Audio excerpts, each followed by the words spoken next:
The CDC has reviewed and also revised the recommended length of time necessary to quarantine after a coronavirus exposure. Dr. Frank McGeorge is here right now to explain why they made the change and what is now different. Previously, if you were exposed to a person infected with SARS-CoV-2, the recommendation was that you quarantine for 14 days.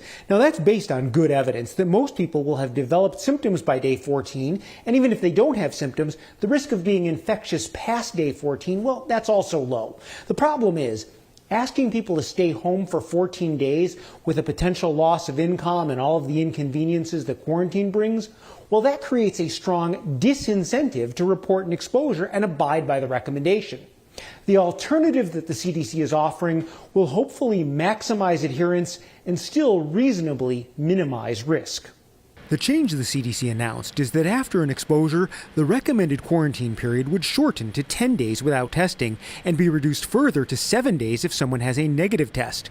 The timing of the test from the day of exposure is important. If we test at day 5, 6, or 7 and you're negative, it's about, the model would predict that we'll define at least 95%. That's because the average incubation period for COVID-19 is 5 days from the time of exposure, and testing in that time frame has the highest yield. Now, there's also good evidence that after day 7, the infectiousness of a person begins to decline significantly, and a 10-day quarantine would contain the majority of individuals who are infected, as explained here by CDC Director Dr. Robert Redfield. If you isolate for 10 days, that the probability that you will start replicating a virus after that is about 1%. And so it's a balance. It's not that 14 days is bad.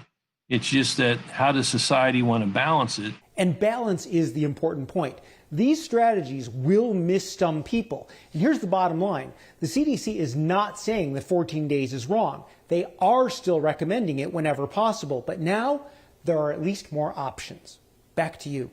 All right, thank you, Doc. The 7 and 10-day options are only if a person does not have any symptoms. The purpose of quarantine is to prevent you from spreading the virus after you've been exposed, but before you develop symptoms.